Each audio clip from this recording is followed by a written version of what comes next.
Dean අපාය යන එකෙන් බේරගන්න ක්‍රමයක් හොයලා ඉන්න අතරේ සෑම් ඩීන් දෙන්නට විසඳන්න වෙන තවත් කේස් එකක් තමයි අද කතාවේ තියෙන්නේ.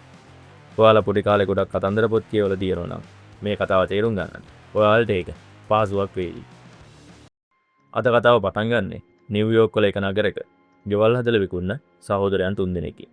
මෙතන එක්කෙනෙක්ට සැනින් සැරේ ඇහෙනවා එක එක ගෙරවිලි සද්ද. අන්තිමට බැරිම තැන එයා යනවා පොඩ්ඩක් සෝල්සි කරලා බලන්න. කොහොම වුණත් එයාට මුකුත් හමු වෙන්නේ නැහැ. ඒත් මෙතනින් එක සහෝදරයෙක් යන්නේ යද්දී පෙන්වන විදියට එයාට මොකක් හරි දෙයක් පහර දෙනවා. පොඩි වෙලාවකින් අනිත් සහෝදරයටත් වෙන්නේ ඒ දෙයමයි. මෙයා කරන්නේ ඉක්මනට ගිහලා හැංගෙන එක. කොහොම වුණත් අන්තිමට පෙන්වන විදියට මෙයාගේ සහෝදරයන්ට පහර දුන්නේ මොන වුණා අන්තිමට ඒ දේ ඇවිල්ලා මෙයාටත් පහර දෙනවා. මේ සිදුවුණු සිදුවීම දැන් තමයි සෑම් සහ ඩීන් දෙන්නට ආරංචි වෙලා තියෙන්නේ. ඉතින් ඒ දෙන්න එන ගමන් ඉන්නේ මොකද්ද මේ කේස් එක කියලා බලන්න. ඩීන් අපි ළඟ දැන් කෝල්ට් එක තියෙනවා. අපි ගිහලා හතරමං හන්දියේ ඩීමන්ව කැඳවමු. ඊට පස්සේ ඒකිට තුවක්කුව තියලා බලගමු ඩීල් එක කැන්සල් කරන්න කියලා. සෑම් මොනවා කිව්වත් ඩීන් මේ වැඩේට කැමති නැහැ. මොකද පළවෙනි දේ ඩීමන්ව මැරුවම මේක කැන්සල් වෙයිද කියලා මෙයා දන්නේ නැහැ. දෙවෙනි දේ මොනවා හරි දෙයක් වැරදුනොත් සෑම්ට මැරෙන්න වෙනවා. ඒත් ඉතින් මොනවට නොකරමින් කියොත් ඩීන් අපාය යන එකට සෑම් පොඩ්ඩක්වත් කැමති නැහැ. ඩීන් අන්තිමට බල කරලම කියනවා ඒ දේ ගැන අය කතා කරන්න එපා කියලා. මුලින් වුණ සිදුවීම මෙයාලා නිවුස් පේපර් එකකින් තමයි දැකලා තියෙන්නේ. විස්තර වෙන විදියට මේක හරියට සතෙක් පහර දීලා වගේ භයානකයි. පුරාද භයානක තව දවස් දෙකයි තියෙන්නේ. ඉතින් සෑම් ඩීන් දෙන්න අනුමාන කරන්නේ මේ පහර දීව ව්‍යාබෝල් කෙනෙක් කරන්නේ නැති කියලා. ඊට පස්සේ මේ දෙන්න කෙලින්ම එන්නේ හොස්පිටල් එකකට. වෙන විදියට එක සහෝදරෙක් ජීවිතේ බේරගෙන තියෙනවා. සෑම් ඩීන් දෙන්න ඒ දෙන්නලා වගේ ඇවිල්ලා මෙයාගෙන් නිස්තර ගන්න එක තමයි කරන්නේ. කොහොම වුණත් මෙයාගෙන් නිස්තර ගන්න සෑම් ටැග් කරන්න වෙන්නේ පොලිසිය RTC දිහේ. මෙයාගේ විස්තර වලට අනුව සෑම් පහර දුන්නු කෙනාගේ රූපෙකුත් අඳිනවා. සෑම් ඩීන් දෙන එකතුලා මෙයාගෙන් අහන්නේ ඇස් වල පාට නියපොතු මොන වගේද උස කොහමද දත් මොන වගේද කියන ප්‍රශ්න. ඉතින් මේ වහන විදිය විකාර නිසා මෙයා කියනවා එයා නිකම්ම සාමාන්‍ය මිනිසෙක් කියලා. එයාගේ කතක තිබුණා රෝට්‍රන කාටුන් එකේ කයෝටික ටැටු එකක්. මේ අතරේ තමයි මෙයා බලන ડોක්ටර් මෙතනට එන්නේ. එයාගේ නම ගැරිසන්. ඉතින් සෑම මෙතන තියලා ඩීන් ડોක්ටර්ත් එක්ක යනවා. සව මොනවාරි දෙයක් දැනගන්න පුළුවන්ද බලන්න. මේ අතරේ අනතුරු වෙච්ච කෙනා සෑම් ඇඳපු දේ බලන්න ඉල්ලනවා. කොහොමවත් තාම වැඩි කර නැහැ කියලා දෙන පින්තූර නම් පොඩි එකේ කන්ද චිත්‍රයකට අතර අන්තයි. මෙතනින් පස්සේ එළියට එද්දී සෑම් ඇඳපු චිත්‍රේ ඩීනුත් බලනවා. ඩීන්ට මේක දැක්කම ඉනාව නවත්ත ගන්නත් බැහැ. ඩීන් විස්තර හොයාගෙන ආපු විදියට මැරුණු අයගේ අවයව වලට කිසිම හානියක් වෙලා නැහැ. පහර දුන්නේ ව්‍යාවෝල් කෙනෙක් වුණා නම් අඩුම හදවත අතුරුදහන් වෙන්න ඕන. ඒත් එහෙම මොකුත් වෙලා නැති නිසා මේ දේ කරලා තියෙන්නේ ව්‍යාවෝල් කෙනෙක් නෙවෙයි. ඉතින් සෑම් අහන්නේ මේ ඩීමන් කෙනෙක් වෙන්න පුළුවන්ද කියලා. ඩීමන් කෙනෙක් පහර දුන්නා නම් දෙන්නෙක් මරලා අනික් කෙනා බේරෙන්නේ නැහැ. ඉතින් මේ ඩීමන් කෙනෙකුත් නෙවෙයි. පේන විදියට තාම දෙන්නටම කිසිම ඕඩුවාවක් නැහැ. මෙතනින් පස්සේ ඊළඟට අපිට පෙන්වන්නේ කපල් එකක්. එයාලා කැලේ දැන්ටම අතරමං වෙලා ඉන්නේ. හොඳ වෙලාවට මේ දෙන්නට හමු වෙනවා. මේ ළඟ තියෙන ගෙදර. පේන විදියට මෙතන ඉන්නේ හරිම හොඳ වයසක ආච්චි කෙනෙක්. ඔයාලා දෙන්නට මහන්සි නම් ඇවිල්ලා පොඩ්ඩක් රෙස්ට් කරලා යන්න කියලා. ආච්චි අම්මා මේ දෙන්නට ගේ ඇතුළට කතා කරනවා. ගෑනු කෙනා වැඩි කැමැත්තක් පෙන්වෙන්නේ නැතත් අන්තිමට ගේ ඇතුළට ගිහිල්ලා මේ ආච්චි අම්මගේ සංගාය රස විඳිනවා. පිරිමි කෙනා නම් මෙතන තියෙන දේවල් බඩ පිරන කම්ම කනවා. ඒත් වැඩේ කියන්නේ මේ ආච්චි අම්මගේ සංගාය රස විඳලා මේ දෙන්නට යන්න නම් වෙන්නේ නැහැ. පේන විදියට මේ දෙන්නම මත් වෙලා ඉන්නේ. හොඳට හිටපු ආච්චි අම්මා එකපාරටම ගිහිල්ලා පීයක් අරගෙන එනවා. ඊට පස්සේ කිසි ගානක් නැතිව මෙතන ඉන්න පිරිමි කෙනාව මරලා එයාව කෑලි කෑලි කරනවා. මේ වෙන දේවල් එළියේ ඉඳගෙන පුංචි ගෑන් ළමෙක් බලාගෙන ඉන්නේ. ඉතින් මෙයා කිසි ගානක් නැතිව ආච්චි අම්මා පිහියෙන් යන එක දිහා බලන් ඉඳි තමයි මේ සීන් එක ඉවර වෙන්නේ. ඊළඟ සීන් එකේ පෙන්වන විදියට කපල් එකේ ගෑනු කෙනා තවම ජීවත් වෙනවා. එයා දැන් ඉන්නේ හොස්පිටල් එකේ ඇඩ්මිට් කරලා. මේකත් එක්ක සෑම් සහ ඩීන් දෙන්න එනවා. මෙයාගෙනුත් ප්‍රශ්න කරන්න. සෑම් ඩීන් දැක්කම ડોක්ටර් අහන්නේ මේ ටවුන් එකේ මොකද්ද මේ වෙන්නේ කියලා. අපි ඒක හොයාගත්තක මම ඔයාලට කියන්නම් කියලා. සෑම් ඩීන් දෙන්න යන්නේ මේ ගෑනු කෙනාකට. සෑම් මෙතෙන්ට විල අහන්නේ ඔයා කොහොමද එතනින් පැනගත්තේ කියලා. මම ගොඩක් කෑවේ නැහැ. ඒ නිසා මම වැඩිය මත්තුනේ නැහැ. එතන ඉඳපු වයසක ගෑනු කෙනා හස්බන්ඩ්ව කපල කොටන දාන ගමන් හිටියේ. මම එයාව තල්ලු කරා. ඉතින් එයා ගොළුව ගිහිල්ලා වැදුනා. ගිනි උදුනේ. කොහොමද දැන් මෙයා කලබල වෙලා ඉන්නේ? මෙයා ඒ වයසක කෙනාව මැරුව කියලා හිතාගෙන. ඩීන් අහනවා එයා ඔයාලට මේව කරේ මොකක් නිසාද කියලා. ඔයාට මොන හරි අයිඩියා එකක් තියෙනවද කියලා. එක වෙලාවක තියා. හරිම හොඳ වයසක ගෑනු කෙනෙක්. ඒත් එකපාරටම එයා රාත්‍රියේත් වුණා. සෑම් අහනවා එයාට තව මොන හරි මතකද කියලා. මෙයා කියන විදිහට පොඩි ගෑන් ළමෙක් ඉඳලා තියෙනවා අවුරුදු 8ක විතර. ඒත් එයා එකපාරම නිකම් අතුරු දාම් වෙලා ගිහිල්ලා. ඉතින් මෙයා කියන විස්තරات එක්ක සෑම් සහ ඩීන් දෙන්න ඊළඟට මෙයාගෙන් මේ ගෑන් ළමයා මොන වගේද කියලා විස්තර අරගෙන තමයි මෙතනින් යන්නේ. ඊට පස්සේ පෙන්වන විදිහට දෙන්නත් එක්කම ගිහිල්ලා තියෙන්නේ මේ වයසේ ගෑනු කෙනා හිටපු ගෙදරට. කිසිම ඩීමන් සලකුණක් නැහැ. ඒ ජනේල ළඟ බැලුවම EMF එක වැඩ කරනවා.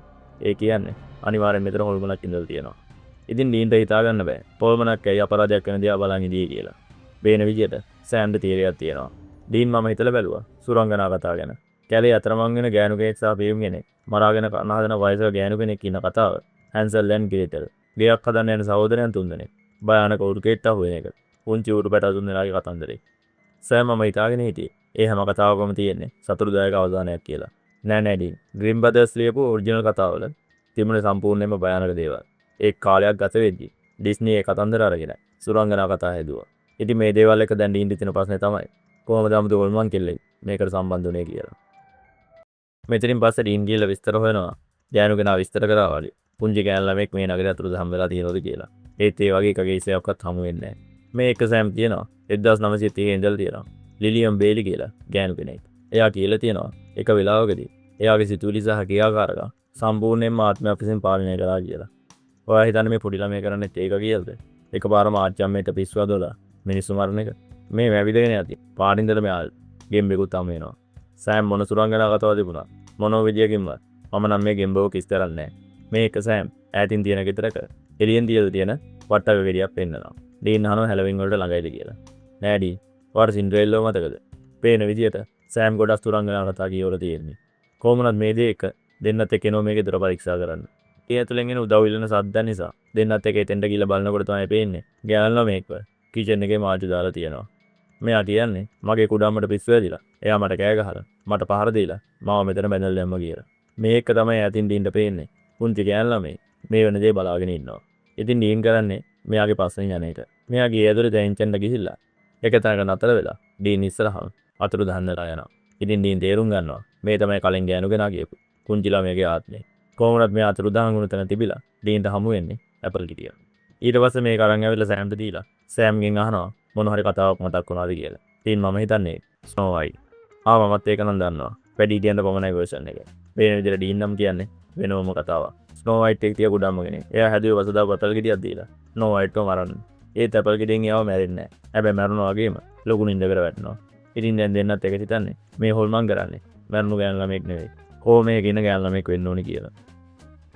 සෑම් ඩීන් දෙන්නත් එක්ක ඊට පස්සේ හොස්පිටල් එකට ගිහිල්ලා විස්තර අහලා බලනවා කොහොම මේක ඉන්න පොඩි ළමෙක් ගැන. ඒත් මෙයා කියන විදියට ඒ විදිය පොඩි ළමෙක් මෙහි නැහැ. මෙහි ඉන්නේ වයසක අය. කැලී ඉකරයි. කවුද කැලී කියන්නේ? එයා ડોක්ටර් ගැරිසන්ගේ දුව. එයා පොඩි වයසින් නම් මේ වෙනකම්ම කොහොම මේක තමයි ඉන්නේ. පේන විදියට කලින් සෑම් අනුමාන කළා හරි. ડોක්ටර් ගැරිසන් එයාගේ කොහොම මේකේ ඉන්න දුවට කියන්නේ ග්‍රීම් සහෝදරයන්ගේ කතන්දරය. දැන් පේන විදියට මේ හැමදේම එකට ගැලපෙනවා. දැන් මෙයා කියවන කතාවේ තියෙන්නේ වෘකේ වයසක ගෑනු කෙනෙක් ආපු කතාවක්. ඉතින් මේ කතාව කියන අතරතුර එලියෙත් මීට සමානම සිදුවීමක් වෙනවා. අතේ පච්චයක් ගහපු මිනිහෙක් වයසක ගෑනු කෙනෙක්ව කාර්යකට දාලා එයාට හොඳටම පහර දෙනවා. ඊට පස්සේ එයාව පැහැරගෙන යනවා. පේන විදියට මේ සිදුවීම වෙද්දි පුංචි ගෑනු ළමයාගේ ආත්මේ පේන්න ඉන්නවා. ડોක්ටර් කතන්දර කියන අතරේ සෑම් ඩීන් දෙන්න කැලිව හොයාගෙන ඉන්නවා. සෑම් ඩීන් දෙන්න දැක්කම ડોක්ටර් ළඟට ඇවිල්ලා කතා කරනවා. ડોක්ටර් කියන විදියට එයා වර්ග 8 ඉඳන් තමයි මේ විදියට කොහොමද කී. එයා පොඩි කාලේ වැරදීමකින් මස බීලා. ડોක්ටර් මේ සිදුවීම උන තැන ඉඳලා නෑ. එතන ඉවල් තියන්නේ යාගේ වයිෆ්. ඩීන් අහනවා යාගේ වයිෆ් කැලිගේ කුඩම්මද කියලා. ඇත්තටම ඔයා කොහොමද ඒක දන්නේ? ඉතින් ඩීන් කියන්නේ නිකම්ම ලකී කේස් එකක් කියලා. කියන විදියට වයිෆ් ගිය අවුරුද්දේ මැරලා තියෙනවා. දැන් ඉතින් ඉතුරුලා ඉන්නේ ડોක්ටර් සහ යාගේ දුව විතරයි. දැන් තමයි දෙන්නට කතාව පැහැදිලි වෙන්නේ. කැලීට වස දීලා තියෙන්නේ. කැලීගේ කුඩම්ම වෙන්න ඕනි. කැලී මැසින් නිසා ජීවත්ව සිටියත් ආත්මය දැන්ටමත් එයාගෙන් වෙන් වෙලා. කැලීට උන දේ එයාට කියා ගන්න බෑ. ඒ වගේම කැලීට අහන්න ලැබිලා තියෙන්නේ ග්‍රීම් සහෝදරයන්ගේ කතන්දර. ඉතින් දැන් කැලී භයානක ආත්මයක් වෙලා ඉවරයි. ඒත් ඉතින් දැන් ප්‍රශ්නේ තියෙන්නේ මේ ආත්මය නවත්තන්නේ කොහොමද කියන එක. මොකද කැලීගේ බොඩි එක පණ පිටින් නිසා ඇටකට පුච්චන විදියකුත් නැහැ. මේ අතරේ තමයි කලින් පැහැරගෙන ගිය පොයසක ආච්චිව හොස්පිටල් එකට අරගෙන එන්නේ. ડોක්ටර් බලලා තියෙනවා මේක නිකන් ඌර්කෙක් පහලා දීලා වගේනේ කියලා. මේවත් එක තමයි සෑම් ඩීන් දෙන්නට මතක් වෙන්නේ. අන්තිමට ડોක්ටර් ගැරිසන් කියා ඉඳපු කතාව තමයි පුංචි රතු හැට්ටකාරගේ කතාව. කතාවේ වගේම මේ වයසක ගෑනු කෙනාටත් මිනිබිරියක් ඉන්නවා. ඉතින් ඊළඟට එයත් අනතුරේ කියලා දන්න සෑම් සහ ඩීන් දෙන්න මෙතන ඉන්න අයගෙන් විස්තර අහගෙන ඒව බේරගන්න යන්න හදන්නේ. කොහොමද සෑම්ට මෙතන ඉඳලා කැලිව නවත්තන විදියක් හොයාගන්න කියලා ඩීන් තනියම යනවා පොඩි ගෑනු ළමයව බේරගන්න. ඊළඟට පෙන්වන විදියට පුංචි ගෑනු ළමයා කිසි ගාණක් නැතුව ඇවිල්ලා ආච්චි අම්මගේ වාහනේට නගිනවා. ඉතින් කලින් වගේම මේක ඉන්න මිනිස්සයා මේ පුංචි ගෑනු ළමයවත් පැහැරගෙන යනවා. මේ අතර වෙන කරන්නම දෙයක් නැති නිසා සෑම් ඇවිල්ලා ડોක්ටර් ගැරිසන්ව හමු වෙනවා. ඩොක්ටර් මොකද වෙන්නේ? ඔයාගේ දුවට මෙහෙම උනේ. එයාගේ වැරද්ද දෙන්න වෙයිනා. කොහොම වුණත් මගේ දුවට වුණ දේ ගැන මට කිසිම අයිඩියා එකක් නැහැ කියලා ඩොක්ටර් යන්න හදන්නේ. ඩොක්ටර් මෙතන ඔයා දන්න දේවල් තියෙනවා. ඔයාගේ වයිෆ් තමයි කැලීට වස දුන්නේ. ඩොක්ටර් මට ඔයාගේ උදව් වුණේ. ඒත් සෑම් මේ කිව්ව දේ නිසා තරහා ගිහිල්ලා ඩොක්ටර් කැලේ ඉන්න දැන්න කියලා දොර වහනවා. කොහොම තව දුරටත් බලාගෙන ඉන්න බැරි නිසා සෑම් බලෙන්ම ඇතුළට යනවා. ඩොක්ටර් මට අහුම්කන් දුන්නේ නැත්නම් තවත් මිනිස්සුන්ට කරදර වෙන්න පුළුවන්. මොකද කැලී මිනිස්සුන්ට රිද්දනවා. මොනවද මේ කියවන්නේ? ඩොක්ටර් වගේ දුව තවමත් මේ ඉන්නවා. එයා දැන් ආත්මයක්. මේ කතාවත් එක්ක ඩොක්ටර් සංසුන් වෙලා අහනවා.